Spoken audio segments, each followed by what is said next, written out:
Hello everyone, welcome to all of you. आज के lecture में हम लोग सेल के जो बचे हुए टॉपिक हैं उसको डिस्कस करेंगे। अभी तक हम लोगों ने एंडोमेम्ब्रेन सिस्टम पढ़ा था, माइटोकॉन्ड्रिया पढ़ा था, प्लास्टिड पढ़ा था पिछले लेक्चर में। इसके पहले हम लोग प्रोकैरियोट्स के बारे में डिस्कस कर चुके थे। तो आज जो चीज़ें बची हुई हैं जैसे राइबोसोम है, साइटोस्केलेटन है, इसके अलावा न्यूक्लियस है, क्रोमोसोम्स हैं और माइक्रोबॉडीज़ हैं, ये आज अगर हम लोग पढ़ लेते हैं तो ये पूरा का पूरा जो चैप्टर है वो कंप्लीट हो जाता है। तो चलिए आज इस लेक्चर में हम लोग स्टार्ट करेंगे राइबोसोम से। राइबोसोम, तो देखिए राइबोसोम क्या होता है, पहली चीज़ हमें ये पता होना चाहिए। हमें देखिए हम लोगों ने प्रोटीन्स पढ़ा था, तो प्रोटीन में हमने बहुत डिटेल आपको नहीं बताया था, लेकिन आपको इतना पता होना चाहिए कि प्रोटीन 3 टाइप के होते हैं। अगर हम इसका क्लासिफिकेशन करते हैं, इसके स्ट्रक्चर की बात नहीं कर रही हूँ, क्योंकि अगर स्ट्रक्चर देखा जाए तो प्रोटीन 4 टाइप के होते हैं, या प्रोटीन का जो स्ट्रक्चर होता है वो 4 तरीके का होता है। Primary structure, secondary structure, tertiary structure and quaternary structure. लेकिन अगर हम इसका क्लासिफिकेशन करते हैं प्रोटीन का, तो प्रोटीन 3 टाइप के होते हैं, primary protein simple protein, conjugated protein और डिराइव्ड प्रोटीन। देखिए सिंपल का मतलब ये होता है कि केवल ऐसी प्रोटीन जिसमें केवल प्रोटीन पार्ट ही हो। कॉन्जुगेटेड का मतलब ये है कि प्रोटीन पार्ट के अलावा कुछ नॉन प्रोटीन पार्ट हो, ठीक है। तो कॉन्जुगेटेड या कंपाउंड प्रोटीन का मतलब है उसमें प्रोटीन पार्ट भी हो और नॉन प्रोटीन पार्ट भी हो। जैसे आप यहाँ पे एक लिपोप्रोटीन लिख देते हैं। अब देखिए लिपोप्रोटीन में लिपिड भी है और प्रोटीन भी है। लिपोप्रोटीन में हमने एक लेक्चर में आपको बताया था कि जो टर्म पहले प्रेजेंट है उसका कंसंट्रेशन कम और जो बाद में प्रेजेंट है उसका कंसंट्रेशन ज़्यादा होता है। तो इसमें लिपिड कम है, प्रोटीन ज़्यादा है। तो लिपोप्रोटीन में प्रोटीन के अलावा कुछ नॉन प्रोटीन पार्ट हैं जिसको हम लिपिड कहते हैं या लिपिड है। तो ये एक कंपाउंड प्रोटीन है। तो कंपाउंड या कॉन्जुगेटेड प्रोटीन का मतलब ये है कि प्रोटीन के अलावा कुछ नॉन प्रोटीन पार्ट हो। सेम राइबोसोम एक कंपाउंड प्रोटीन है। Ribosome is a compound protein. हाँ, कन्फ्यूज़न नहीं होना चाहिए, कंपाउंड प्रोटीन को ही हम लोग कॉन्जुगेटेड प्रोटीन भी कहते हैं। तो this can also be termed as conjugated protein. चलिए कॉन्जुगेटेड प्रोटीन में ये कैसी प्रोटीन है? This is a nucleoprotein. ये क्या है? Nucleoprotein. अब बताइए न्यूक्लियो प्रोटीन का मतलब प्रोटीन के अलावा कुछ नॉन प्रोटीन पार्ट है, वो क्या है? Nucleic acid. ओके, और वो न्यूक्लिक एसिड क्या होता है? देखिए इसमें न्यूक्लियो प्रोटीन क्या है? न्यूक्लिक एसिड है, ठीक है, और प्रोटीन है। न्यूक्लिक एसिड है और प्रोटीन है। इसमें न्यूक्लिक एसिड होता है आरएनए, और आरएनए में भी आरआरएनए होता है, और प्रोटीन्स आर प्रोटीन्स होती हैं। Proteins are the R proteins. तो क्योंकि ये आरएनए प्रोटीन है इसीलिए इसको हम क्या नाम देते हैं? This is the ribo nucleo protein.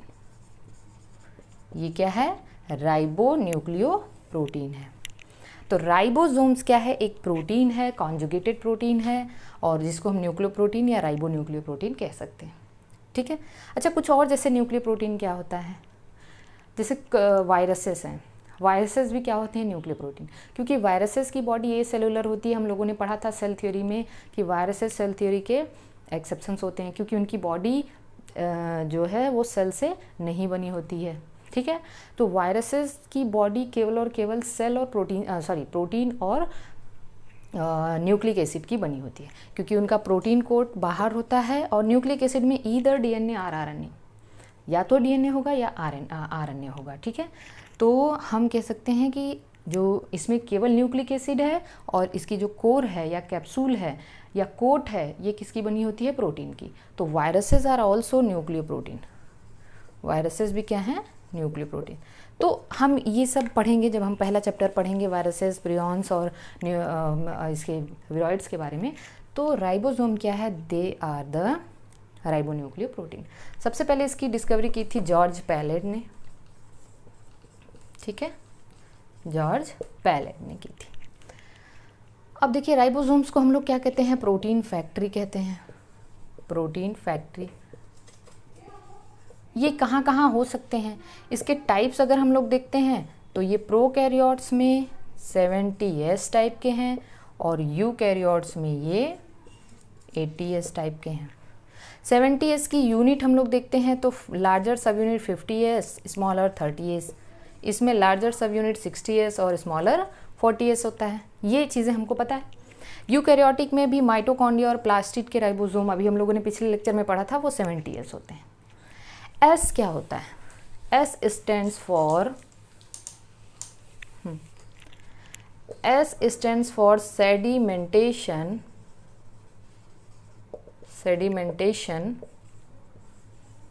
Coefficient, या S stand for Svedberg unit. जब ये पढ़ेंगे आगे जाके तो वहाँ पे आपको पता चलेगा कि स्वेडबर्ग यूनिट की जो वैल्यू होती है 10⁻13 सेकेंड होती है, 10⁻13 सेकेंड। ठीक है, तो ये S stand for sedimentation coefficient and also stand for the Svedberg unit. Sedimentation coefficient क्या है? It is a indirectly measure of density and size. ये क्या है? Indirectly measure of density and size. ये जब आप आगे पढ़ेंगे तो आपको सेडिमेंटेशन करने एक एक्सपेरिमेंट होता है, वहाँ पे ये सब चीज़ें पता चलेंगी। अभी आपको ये याद होना चाहिए, ठीक है। तो राइबोसोम हमें इतना पता चला, ये दो टाइप के हैं, 70s और 80s। अब आप देखिए, जब कभी भी आप राइबोसोम को देखेंगे तो उनका दोनों सब यूनिट जो है, ये मान लीजिए एक लार्जर सब यूनिट है और एक स्मॉलर सब यूनिट है, ठीक है। जो लार्जर सब यूनिट है, मेरी बात ध्यान से सुनना है, लार्जर सब यूनिट किससे बाइंड करता है? Binds with tRNA। किससे बाइंड करता है? tRNA से, ड्यूरिंग प्रोटीन सिंथेसिस। जो लार्जर सब यूनिट है that binds with the tRNA during protein synthesis, and smaller subunit binds with mRNA during protein synthesis. तो ये आपको याद होना चाहिए। Both subunits are joint with the magnesium ion. ये भी एग्जाम में क्वेश्चन पूछा जा चुका है। So this is the ribosome. हाँ, हम लोग इसको भी आगे डिटेल में पढ़ते हैं, अभी हमें यहाँ पे डिटेल पढ़ने की ज़रूरत नहीं है। जब हम लोग मॉलिक्यूलर बायोलॉजी पढ़ेंगे तो वहाँ पे इसका हम लोग फर्दर क्लासिफिकेशन करते हैं कि इसमें कितने सब यूनिट होते हैं, ठीक है, इस स्मॉलर सब यूनिट में कितने सब यूनिट होते हैं, तो ये सब हम लोग फर्दर क्लासिफिकेशन करते हैं। तो इतनी चीज़ें आपको पता होनी चाहिए। दीज 2 पॉइंट्स आपको एकदम दिमाग में होना चाहिए कि जो लार्जर सब यूनिट ऑफ राइबोसोम है वो ड्यूरिंग प्रोटीन सिंथेसिस tRNA से बाइंड करता है, और स्मॉलर जो सब यूनिट है ड्यूरिंग प्रोटीन सिंथेसिस वो mRNA से बाइंड करता है। rRNA का क्या रोल है, ये हम rRNA ने क्या किया? rRNA अभी हमने बताया कि राइबोसोम को बनाता है, क्योंकि राइबोसोम एक न्यूक्लियोप्रोटीन है, राइबोन्यूक्लियोप्रोटीन है, जिसमें rRNA प्लस प्रोटीन्स होते हैं। So this is all about the ribosome. हाँ, राइबोसोम कहाँ कहाँ हो सकते हैं ये आपको पता होना चाहिए।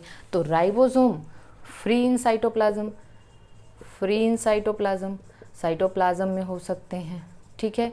इसके अलावा राइबोसोम एंडोप्लाज्मिक रेटिकुलम पे पाए जाते हैं, जिसकी वजह से हम उसको रफ एंडोप्लाज्मिक रेटिकुलम कहते हैं। और राइबोसोम कहाँ पाए जाते हैं? Outer membrane of nucleus. जो न्यूक्लियस की आउटर मेम्ब्रेन है वहाँ पे भी राइबोसोम स्टडेड होते हैं। प्रोकैरियोट्स में राइबोसोम कहाँ पाए जाते हैं ये भी हमने पढ़ाया है। In prokaryote ribosomes associated with the ribosomes associated with the plasma membrane. तो ये सारी चीज़ें आपको पता होनी चाहिए। यूकैरियोट्स में ये है रफ एंडोप्लाज्म, मतलब एंडोप्लाज्मिक रेटिकुलम पे हो सकता है और न्यूक्लियस के आउटर मेम्ब्रेन पे हो सकता है, जबकि प्रोकैरियोट्स में ये ribosomes associated with the plasma membrane. Prokaryotes में याद करिए, एक चीज़ रिकॉल करिए, मैंने कहा था ड्यूरिंग प्रोटीन सिंथेसिस एक mRNA से सेवरल राइबोसोम बाइंड करते हैं, जिनको हम प्रोकैरियोट की बात कर रही हूँ, जिनको हम लोग पॉलीराइबोसोम्स कहते हैं या पॉलीजोम्स कहते हैं, ठीक है। जबकि यूकैरियोट्स में ड्यूरिंग प्रोटीन सिंथेसिस एक mRNA से एक ही राइबोसोम बाइंड करता है, इसकी वजह से हम इसको क्या कहते हैं? मोनोसोम कहते हैं।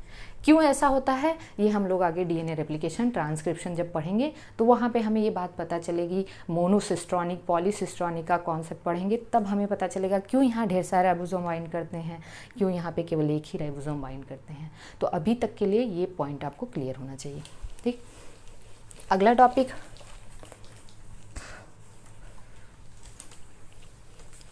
अगले टॉपिक में हम लोग पढ़ते हैं माइक्रोट्यूब्यूल्स या cytoskeleton. The next topic is the cytoskeleton. अब देखिए साइटोस्केलेटन क्या है। They are the proteinaceous filamentous structure. Proteinaceous, ये पॉइंट आपको याद होना चाहिए। प्रोटीनेशियस का मतलब प्रोटीन से बना, फिलामेंटस या रेटिकुलर स्ट्रक्चर, फिलामेंटस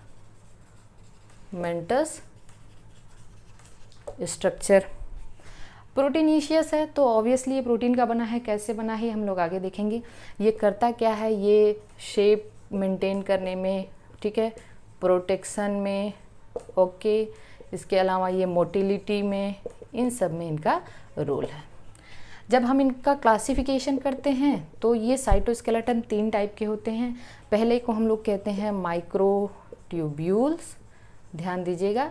दूसरा है माइक्रोफिलामेंट्स, और जिसमें आप एक्टिन फिलामेंट्स वगैरह पढ़ते हैं।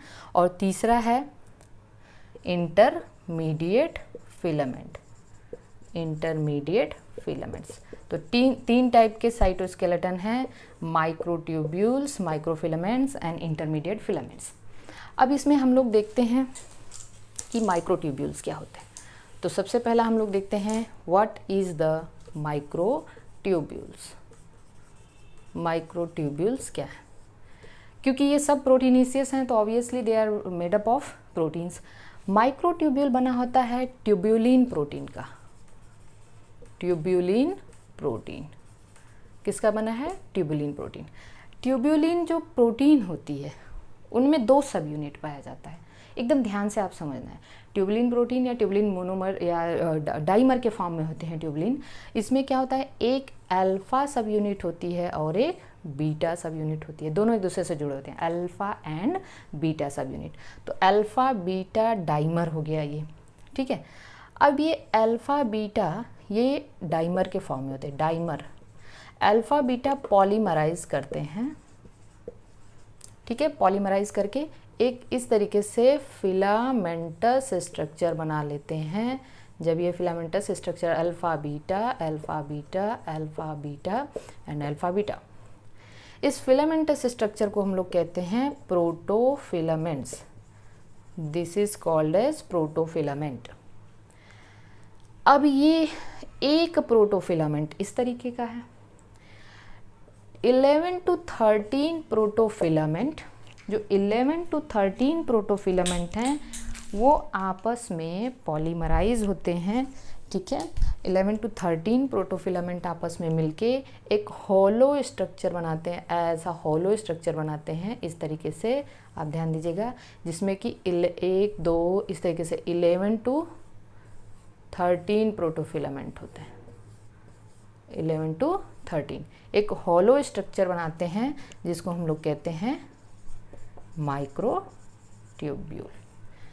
ध्यान से एकदम समझना है, 11 से 13 प्रोटोफिलामेंट मिलके एक माइक्रोट्यूब्यूल बना लिया। तो माइक्रोट्यूब्यूल में 11 to 13 प्रोटोफिलामेंट, ओके। अब देखिए क्या होता है, ये है माइक्रोट्यूब्यूल। ये 3 तरीके के हो सकते हैं माइक्रोट्यूब्यूल। माइक्रोट्यूब्यूल में सिंगलेट हो सकता है, डबलेट हो सकता है और ट्रिपलेट हो सकते हैं।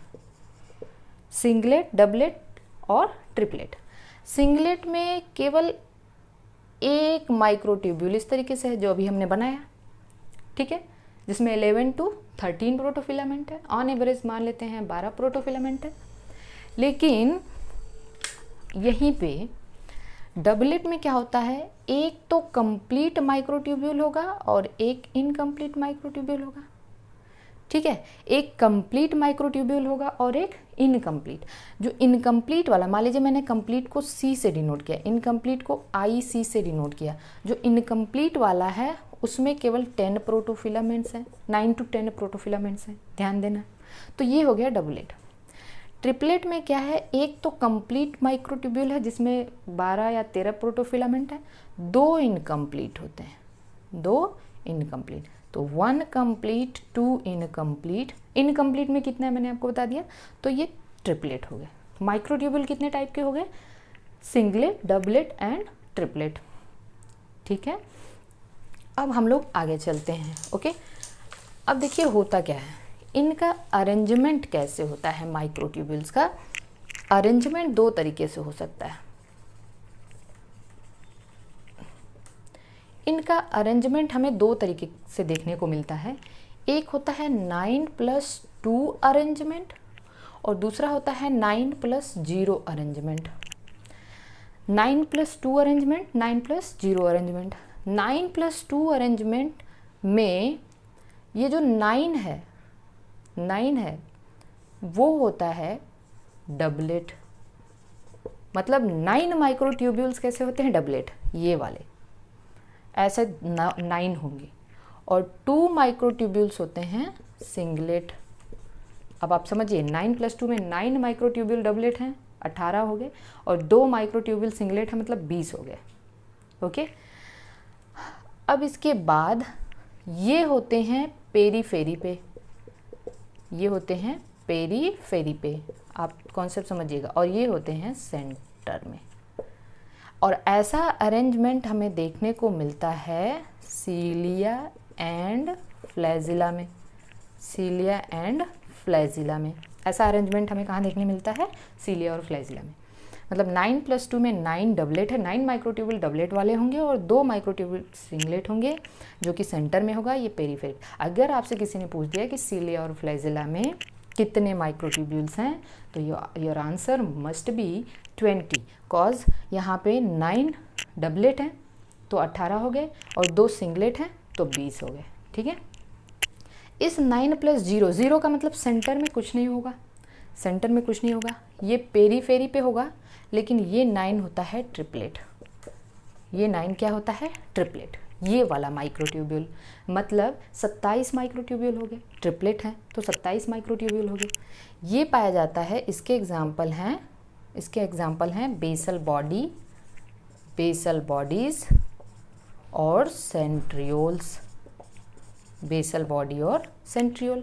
बेसल बॉडी क्या होता है, अगर आपसे किसी ने पूछा सेंट्रियोल्स में कितने माइक्रोट्यूब्यूल हैं तो 27। बेसल बॉडी में कितने माइक्रोट्यूब्यूल हैं, 27। बेसल बॉडी वो पॉइंट है जहाँ से सीलिया और फ्लैजिला एराइज होते हैं।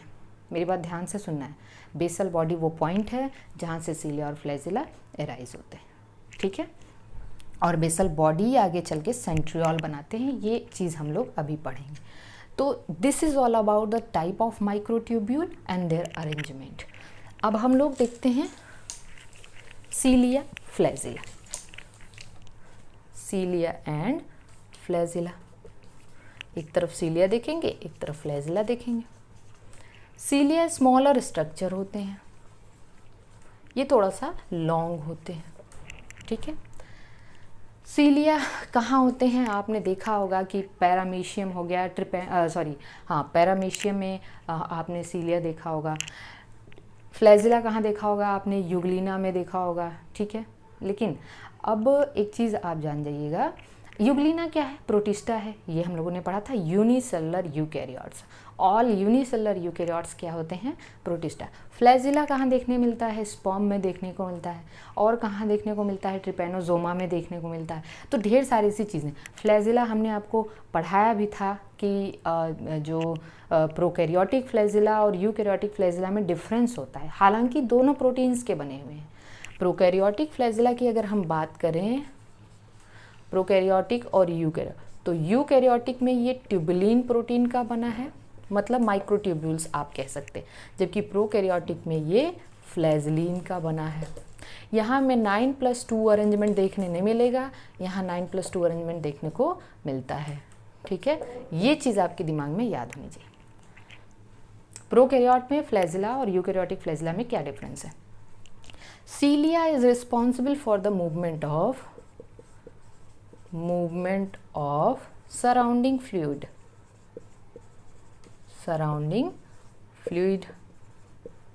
और सेल।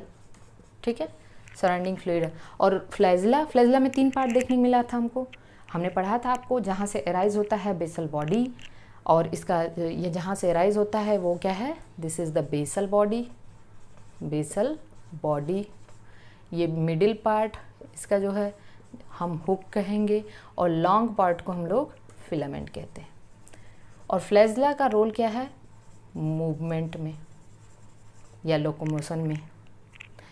मूवमेंट और लोकोमोशन में बहुत अंतर है भाई, ठीक है, हम आगे इसको पढ़ेंगे। तो ये लोकोमोशन में रोल प्ले करता है, ठीक है।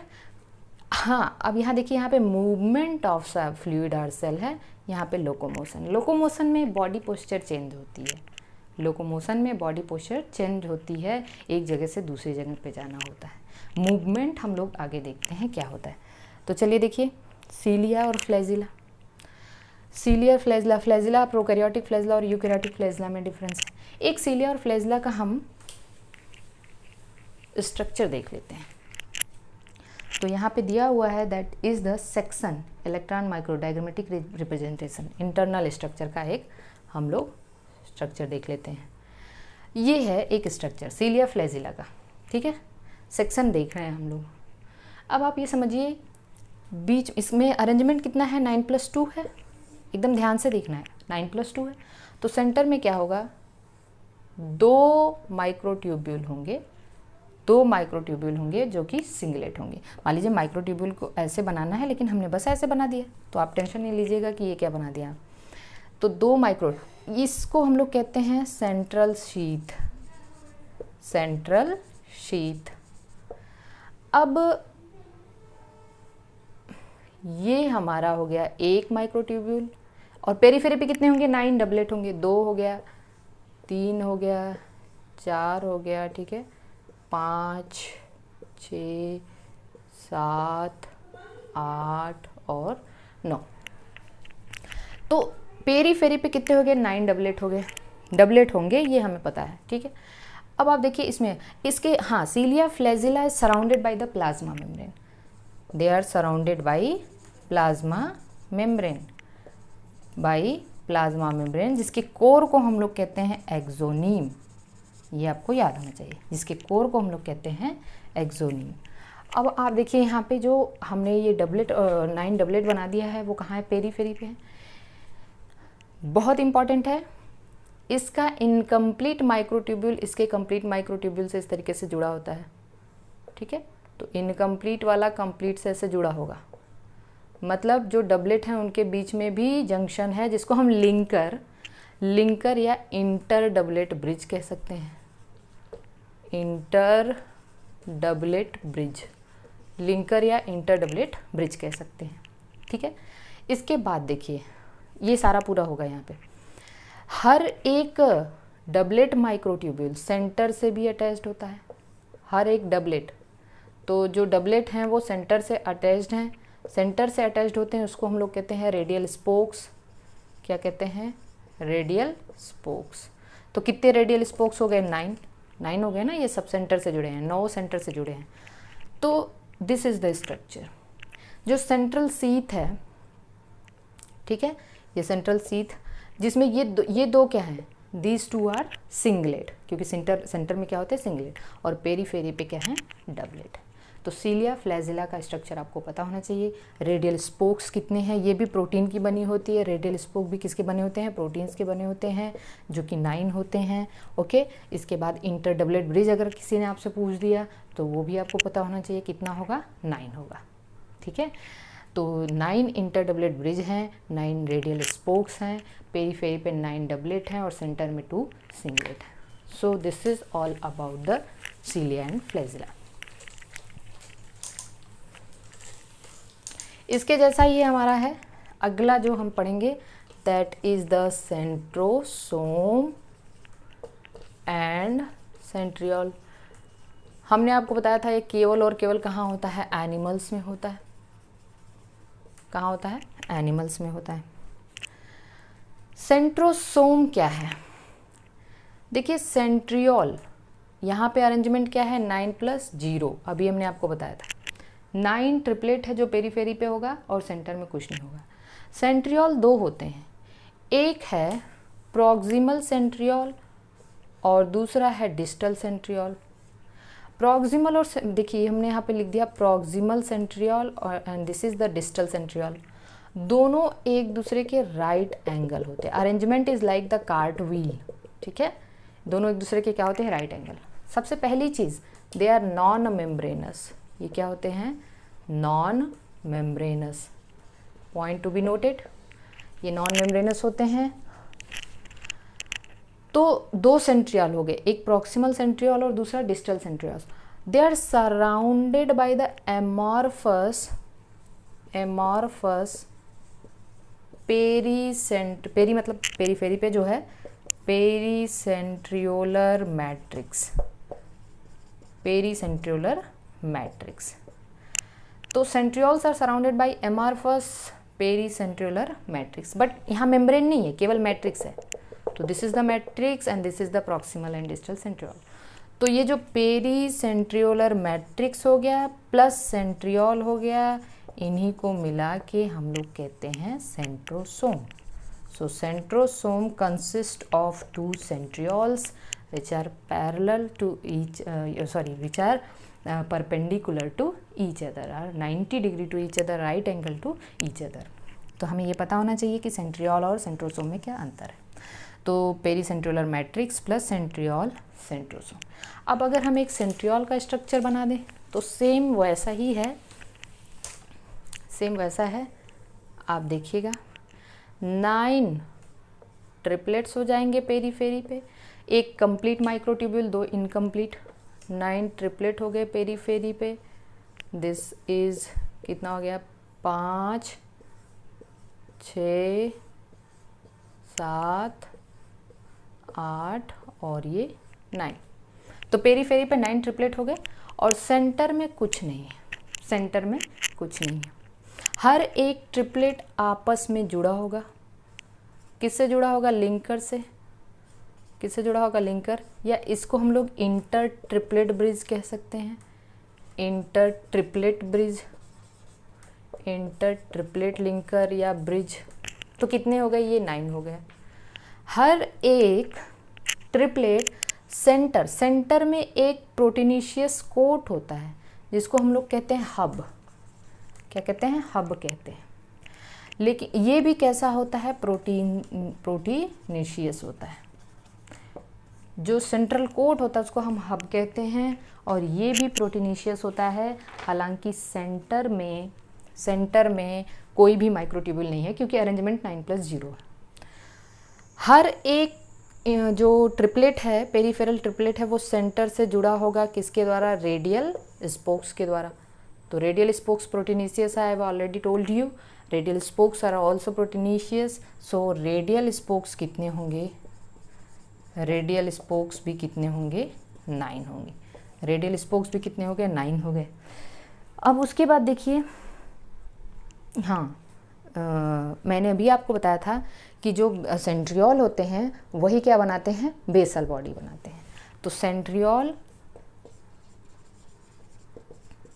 सेंट्रियोल्स फॉर्म्स बेसल बॉडीज, ठीक है, ये बेसल बॉडीज का फॉर्मेशन करते हैं। सेंट्रियोल फॉर्म बेसल बॉडी और बेसल बॉडी से क्या निकलता है, सीलिया और फ्लैजिला। तो सीलिया और फ्लैजिला की ओरिजिन वाले पॉइंट में 9+0 अरेंजमेंट है और सीलिया और फ्लैजिला में 9+2 अरेंजमेंट है। सेंट्रियोल बेसल बॉडी बनाया। सेंट्रियोल इज आगे चल के क्या बनाते हैं, स्पिंडल फाइबर।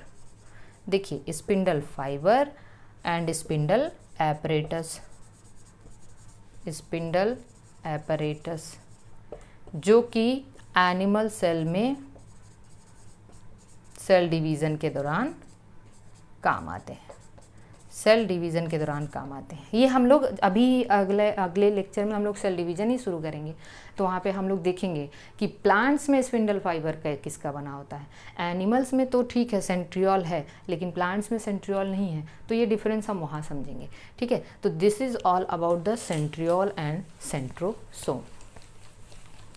अगला है न्यूक्लियस। तो next topic will be nucleus. पहले ही हमने बता दिया था कि न्यूक्लियस को हम लोग कैरियन भी कहते हैं, this is the heart of the cell, और इसकी डिस्कवरी किसने की थी? रॉबर्ट ब्राउन ने, रॉबर्ट ब्राउन ने। ठीक है, अब आप एक चीज़ जानिएगा कि एक साइंटिस्ट है फ्लेमिंग ने देखा कि न्यूक्लियस के अंदर कुछ फिलामेंटस स्ट्रक्चर हैं, मेरी बात ध्यान से सुनना है, जो कि बेसिक डाई से स्टेन होते हैं, बेसिक डाई से स्टेन होते हैं। There are some filamentous structure inside the nucleus which stain by the basic dye, और उसको उन्होंने नाम दिया क्रोमैटिन। क्या नाम दिया गया? क्रोमैटिन। तो क्रोमैटिन वर्ड किसने दिया? फ्लेमिंग ने दिया। ठीक है, क्रोमैटिन ज़्यादा विजिबल होता है इंटरफेज में, जब सेल डिवाइड नहीं करती है। ये भी हम लोग अभी सेल डिवीज़न में पढ़ेंगे। ठीक है, और फिर जब आप प्रोफेज से आगे मेटाफेज एनाफेज में जाते हैं तो क्रोमोसोम नाम देने लग जाते हैं। तो क्रोमैटिन केवल और केवल इंटरफेज और प्रोफेज तक होता है, आगे इसी क्रोमैटिन को हम लोग क्रोमोसोम कहते हैं। कैसे कहते हैं, कैसे इसका अरेंजमेंट होता है, कैसे क्रोमैटिन क्रोमोसोम बनाता है, ये हम लोग अगले लेक्चर में पढ़ेंगे। ठीक है, तो देखिए कि फ्लेमिंग ने देखा कि न्यूक्लियस के अंदर कुछ ऐसे स्ट्रक्चर हैं जो बेसिक डाई से स्टेन होते हैं, उनको क्रोमैटिन नाम दिया गया। अब अगर हम न्यूक्लियस की बात करें तो अगर न्यूक्लियस कहीं एब्सेंट है तो ऐसी सेल को हम ई न्यूक्लिएटेड कहते हैं। क्या कहते हैं? ई न्यूक्लिएटेड। न्यूक्लियस एब्सेंट है तो उसको हम क्या कहेंगे? ई न्यूक्लिएटेड। जैसे मेच्योर आरबीसी, ठीक है, मेच्योर आरबीसी, प्लेटलेट्स, ठीक है। इसके अलावा सीव सेल्स या सीव ट्यूब सेल्स, हम लोग आगे इसको देखेंगे भी कि सीव सेल्स में जिम्नोस्पर्म्स में होता है, सीव ट्यूब सेल्स कहाँ होता है? एंजियोस्पर्म्स में। न्यूक्लियस अगर प्रेजेंट है तो इसको हम न्यूक्लिएटेड कहते हैं। ठीक है, न्यूक्लिएटेड। न्यूक्लियस अगर प्रेजेंट है और इसके बाद कितना है, न्यूक्लियस के नंबर सेल में वेरी कर सकते हैं, इसके नंबर वेरी कर सकते हैं। इनके नंबर अगर न्यूक्लियस, आप ध्यान से देखते जाइएगा, न्यूक्लियस के नंबर अगर 1 हैं तो इसको हम यूनी न्यूक्लिएट कहते हैं, uninucleated cell, uninucleated cell या यूनी न्यूक्लिएटेड ऑर्गेनिज्म कहते हैं। अगर इनके नंबर 2 हैं, कहीं आपने देखा है 2 न्यूक्लियस, इसको हम बाई न्यूक्लिएटेड कहते हैं। कहीं देखा है आपने? यस, हमने देखा है। ये कहाँ पे होते हैं? पैरामीशियम में। पैरामीशियम में एक मैक्रो न्यूक्लियस होता है, एक माइक्रो न्यूक्लियस होता है। मैक्रो और माइक्रो, ठीक है। क्या काम है आप बता सकते हैं?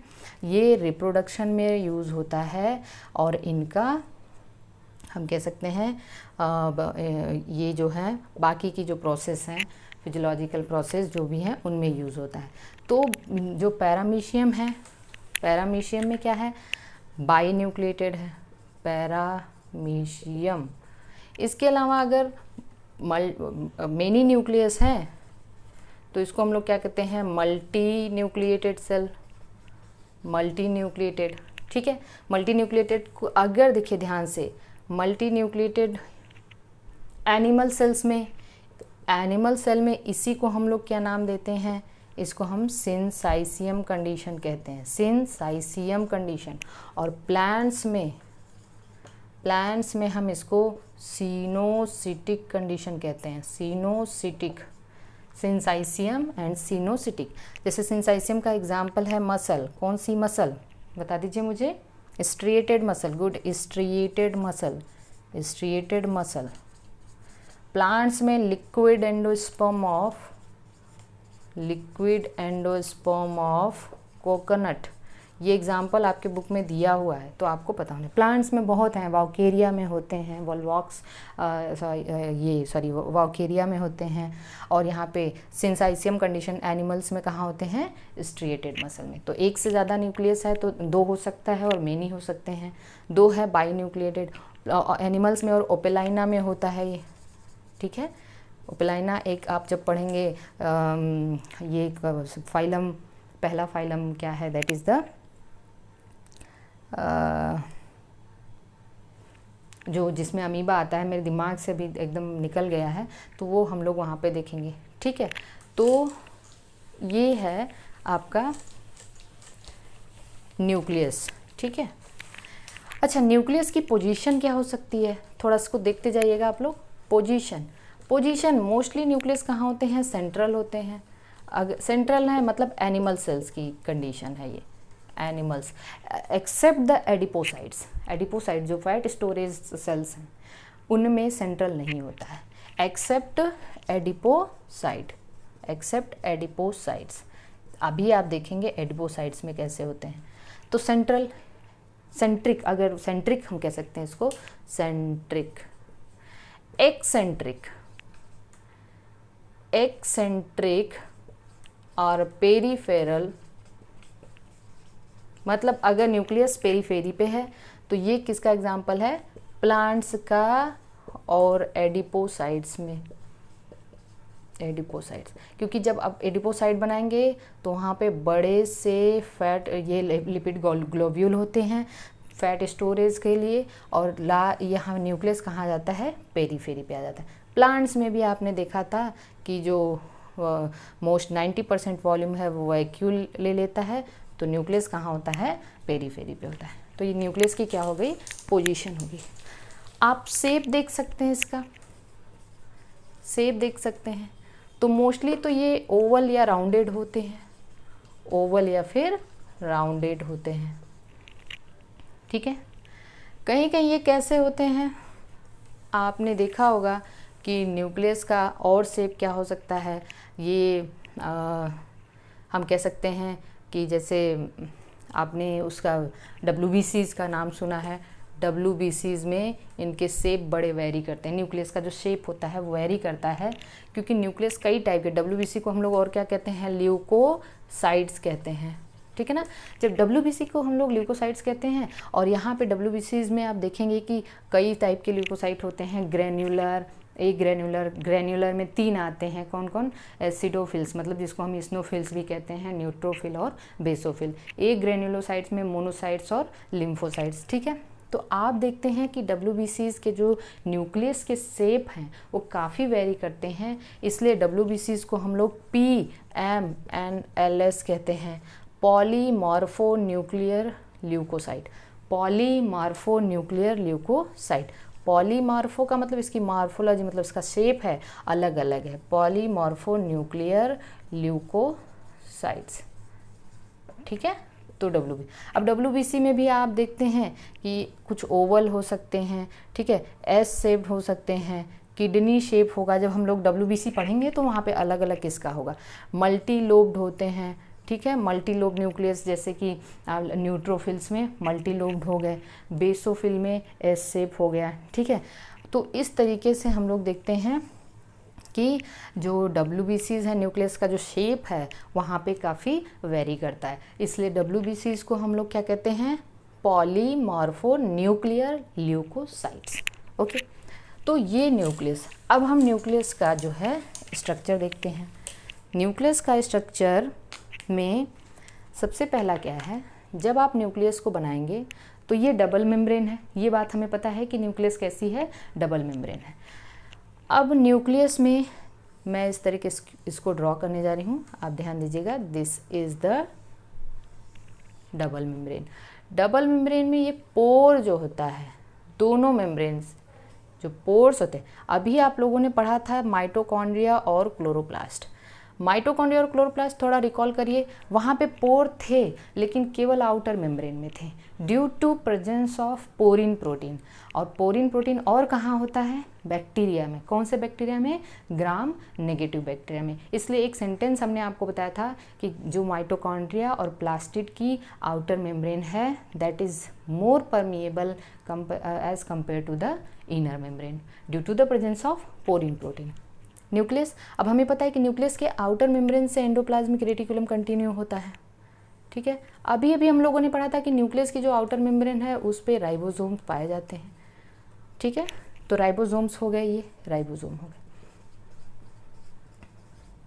इसके अलावा ये जो आउटर न्यूक्लियर मेम्ब्रेन हो गया और ये इनर न्यूक्लियर मेम्ब्रेन हो गया, इन दोनों के बीच के स्पेस को हम लोग क्या कहते हैं कि perinuclear space, perinuclear space, ठीक है, जो शायद 10 to 50 माइक्रोमीटर का होता है, peri nuclear space, okay.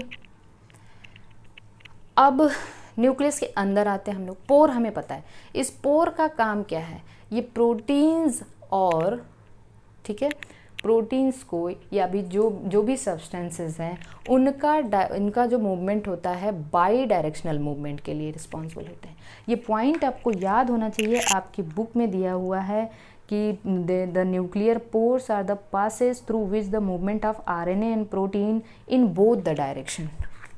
RNA and protein जो न्यूक्लियर पोर है, ये आप समझिएगा, न्यूक्लियर पोर जो है वो बाई डायरेक्शनल मूवमेंट के लिए रिस्पॉन्सिबल है। By directional, this point is very very important, क्योंकि आपको लगता होगा अरे नहीं केवल एक ही जगह जाएगा, ऐसा नहीं है। हम आगे ये आपके सिलेबस में हालांकि नहीं है by directional movement through the nuclear pore, तो बस आप इतना जानते रहिए कि जो आरएनए और प्रोटीन का जो ट्रांसपोर्ट होता है वाया द न्यूक्लियर पोर, मतलब from the cytosol into the nucleoplasm, ठीक है, तो हम कह सकते हैं, या फिर इन वाइसी वर्सा, ये कैसा होता है, बाई डायरेक्शनल होता है। ये पॉइंट आपको याद होना चाहिए। अब न्यूक्लियस के अंदर जो भी साइटोप्लाज्म है, न्यूक्लियस के अंदर के साइटोप्लाज्म को हम लोग क्या कहते हैं, न्यूक्लियोप्लाज्म कहते हैं। This is called as nucleoplasm. Nucleoplasm में दो चीज़ है, न्यूक्लियोप्लाज्म में दो चीज़ है, एक है न्यूक्लियोलाई। न्यूक्लियोलाई एक ऐसा स्ट्रक्चर आपको यहाँ दिखेगा, दिस इज़ द न्यूक्लियोलाई। मैं ऐसे क्यों बना रही हूँ, क्योंकि न्यूक्लियोलाई जो होता है वो ए मेम्ब्रेनस है। This point is very very IMP। Nucleoli कैसे होते हैं, ए मेम्ब्रेनस होते हैं। ये पॉइंट आप याद रखना। जो न्यूक्लियोप्लाज्म है उसमें न्यूक्लियोलाई हो गया और दूसरा क्या हो गया, क्रोमैटिन। दूसरा क्या हो गया, क्रोमैटिन। तो ये ऐसा स्ट्रक्चर हो गया, दिस इज़ द क्रोमैटिन। ये क्रोमैटिन हो गया और ये क्या हो गया, न्यूक्लियोलाई। न्यूक्लियोलाई कैसे होते हैं, ए मेम्ब्रेनस होते हैं। क्रोमैटिन की डिस्कवरी फ्लेमिंग ने करी थी। क्रोमैटिन हम इंटरफेज और प्रोफेज में इजीली देख सकते हैं। बाद में ये क्रोमैटिन क्रोमोसोम बन जाते हैं, मेटाफेज एनाफेज में जाएंगे तो ये क्रोमोसोम बन जाएंगे। बाद में फिर टीलोफेज में क्रोमोसोम फिर क्रोमैटिन में चेंज हो जाता है। ये हम लोग सेल डिवीजन में पढ़ेंगे। तो nucleoplasm contains nucleoli and chromatin. Nucleoli क्या है, ए मेम्ब्रेनस है। अब हम देखते हैं कि न्यूक्लियोलाई का काम क्या है। न्यूक्लियोलाई जो होते हैं, यहाँ पे ध्यान दीजिएगा, nucleolus, they are the site for the formation of RRNA। RRNA, ये RRNA के को बनाते हैं। RRNA को बनाने का काम कौन करता है, या फिर हम कह सकते हैं nucleolus is the site for the formation of RRNA। अब कुछ बच्चे कंफ्यूज होते हैं क्योंकि बुक में एक पॉइंट लिखा हुआ है, यहाँ पे लिखा है कि larger and more nucleoli are present in the cell actively carrying out protein synthesis. Point एकदम लास्ट में आप न्यूक्लियस में देखेंगे तो दिया हुआ है larger and more numerous nucleoli कहाँ होते हैं, ऐसी सेल में होते हैं जहाँ पे प्रोटीन सिंथेसिस काफ़ी ज़्यादा होता है।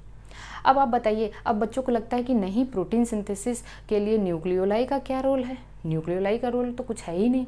हालांकि प्रोटीन सिंथेसिस करने के लिए किसकी ज़रूरत है, राइबोसोम की। मेरी बात ध्यान से सुना है, प्रोटीन सिंथेसिस करने के लिए अगर राइबोसोम की ज़रूरत है तो राइबोसोम को बनाता कौन है, RRNA बनाता है भाई, क्योंकि राइबोसोम एक राइबोन्यूक्लियो प्रोटीन है। तो राइबोसोम को कौन बनाएगा, RRNA बनाएगा।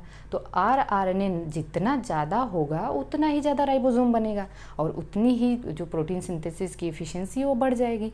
तो कहने का मतलब है अगर किसी सेल में प्रोटीन सिंथेसिस बहुत ज़्यादा होनी है, वहाँ प्रोटीन की ज़रूरत बहुत ज़्यादा होनी है, तो वहाँ पे न्यूक्लियोलाई बहुत ज़्यादा होंगे, ठीक है, या बहुत उनका साइज़ भी क्या होगा, बड़ा होगा।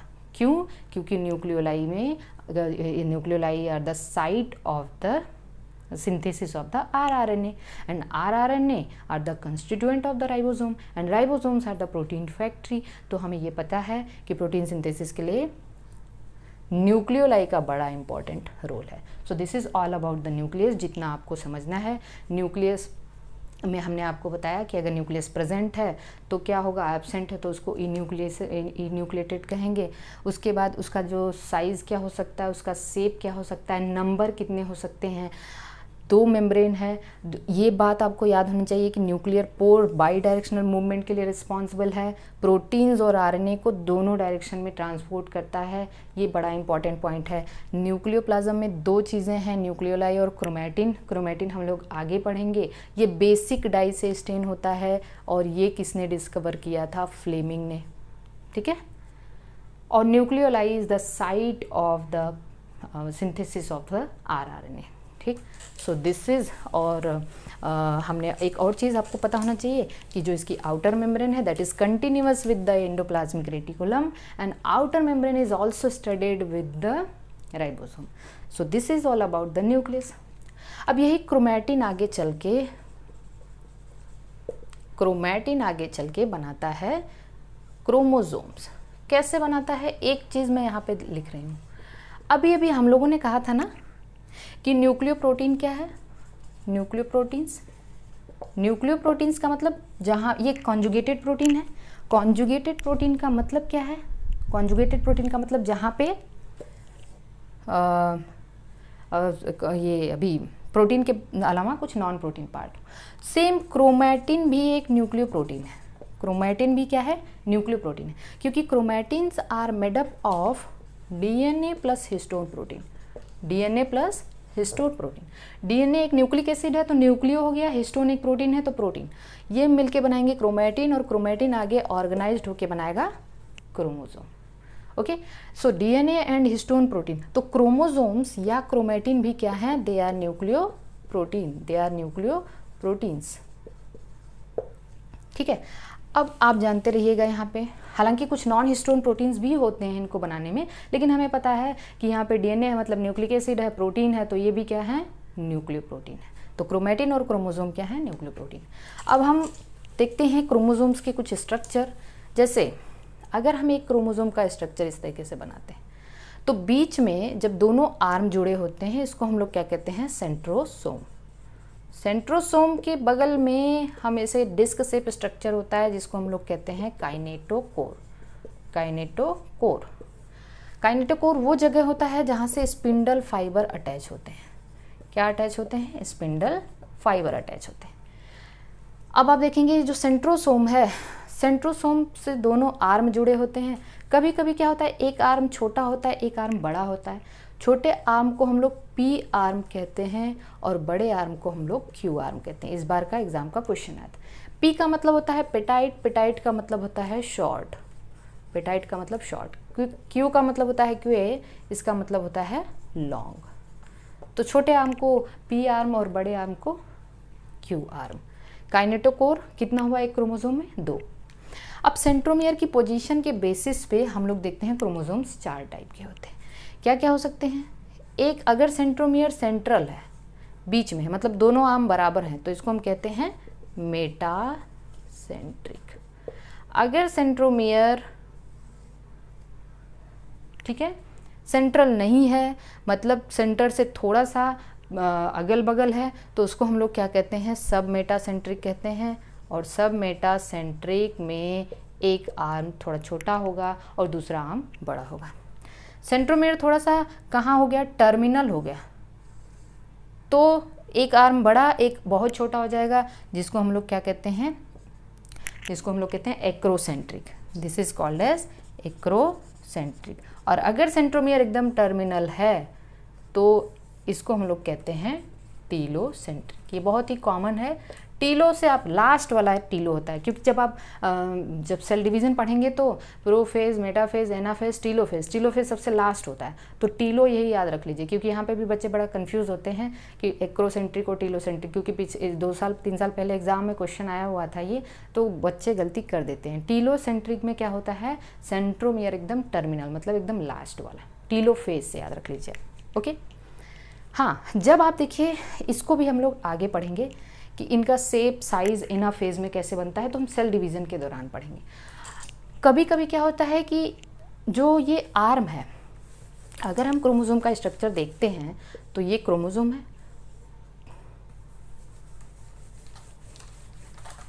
यहाँ पे कुछ ये जो सेंट्रोमियर है, सेंट्रोमियर को हम लोग कहते हैं प्राइमरी कॉन्स्ट्रिक्शन। क्या कहते हैं? Primary constriction.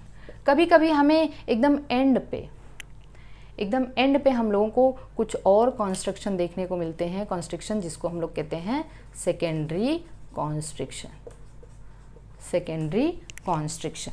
और आप ये याद रखिएगा कि सेकेंडरी कॉन्स्ट्रिक्शन है that is the non staining part, ये स्टेन नहीं होता, क्योंकि जब क्रोमोसोम आप देखते हैं तो क्रोमोसोम को स्टेन करते हैं, क्रोमोसोम को स्टेन करते हैं तब दिखता है, लेकिन ये जो सेकेंडरी कॉन्स्ट्रिक्शन है ये नॉन स्टेनिंग रीजन है, जिसको इसमें पाए जाने वाले डीएनए को हम लोग कहते हैं सैटेलाइट डीएनए, इसको हम लोग क्या कहते हैं सैटेलाइट डीएनए। और इस डीएनए का यूज़ आगे हम लोग डीएनए फिंगरप्रिंटिंग में देखते हैं, डीएनए फिंगरप्रिंटिंग, डीएनए फिंगरप्रिंटिंग। तो this is all about the chromosome. Last है, हाँ लास्ट, सबसे लास्ट दिया हुआ है माइक्रोबॉडीज़। तो देखिए माइक्रोबॉडीज़ ये भी सेल के पार्ट होते हैं, ये सिंगल मेम्ब्रेन बाउंड स्ट्रक्चर होते हैं, सिंगल मेम्ब्रेन। अब आप देखेंगे कि माइक्रोबॉडीज़ 3 तरीके के होते हैं। पहला होता है पेरोक्सीजोम, पेरोक्सीजोम, दूसरा होता है ग्लाइऑक्सिजोम, ग्लाइऑक्सिजोम, और तीसरा होता है स्फेरोजोम, स्फेरोजोम।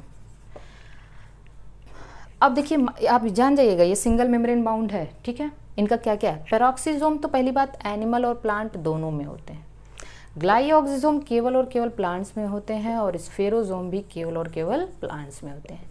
हमने एक दिन आपको बताया था कि प्लांट्स में जो हाइड्रोलाइटिक एंजाइम्स होते हैं वो कहाँ होते हैं, स्फेरोजोम में होते हैं, इसलिए इसको हम प्लांट लाइसोसोम कहते हैं। तो इनका फंक्शन किसके जैसा होगा, लाइसोसोम जैसा होगा। हमें बहुत डिटेल नहीं पढ़ना, बस इतना जानना। ग्लाइऑक्सिजोम केवल प्लांट में होते हैं, और प्लांट में ये करते क्या हैं, they convert fat into carbohydrate, fat को ये कार्बोहाइड्रेट में चेंज करते हैं, फैट को ये कार्बोहाइड्रेट में चेंज करते हैं। सो ड्यूरिंग जो सीड जर्मिनेशन होता है, ड्यूरिंग सीड जर्मिनेशन, तो वहाँ पे क्या होता है, जो स्टोर्ड फैट होते हैं वो कार्बोहाइड्रेट में चेंज होते हैं, ठीक है।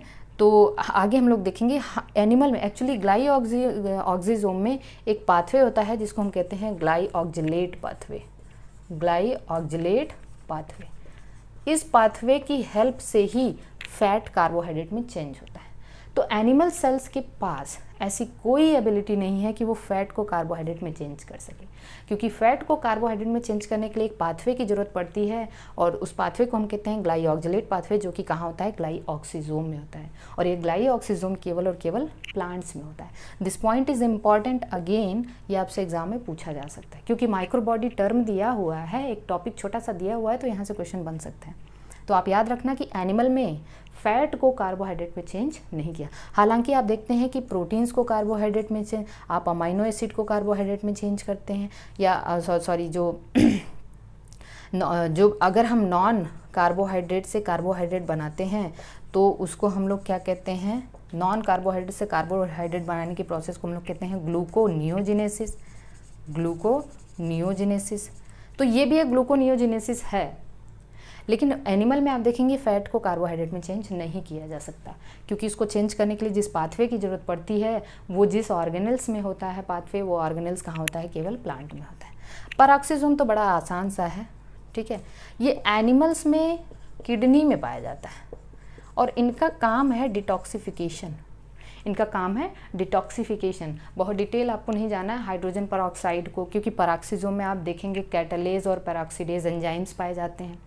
तो हम लोग एंजाइम जब पढ़ रहे थे तो कैटालेज और पेरोक्सीडेज एंजाइम रिकॉल करिए, कैटालेज और पेरोक्सीडेज एंजाइम कहाँ क्या करते हैं, ये हाइड्रोजन पेरोक्साइड को वाटर और ऑक्सीजन में तोड़ते हैं, ठीक है।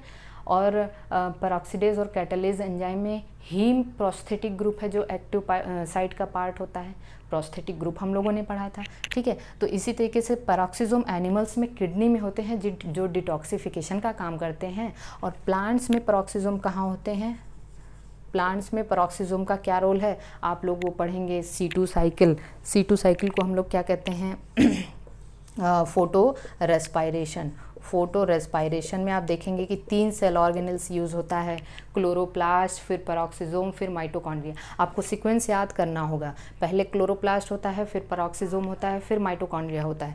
तो प्लांट्स में तो फोटो रेस्पायरेशन में, एनिमल में किडनी में होता है डिटॉक्सिफिकेशन में। क्योंकि एनिमल में किडनी में होता है इसलिए इसका दूसरा नाम यूरिकोजोम भी होता है, यूरिकोजोम। ठीक है, तो इसका दूसरा नाम क्या है, यूरिकोजोम है। तो इस तरीके से ये आज का जो चैप्टर है वो कंप्लीट हुआ। अगले लेक्चर में हम लोग cell cycle and cell division पढ़ेंगे। Okay, thank you.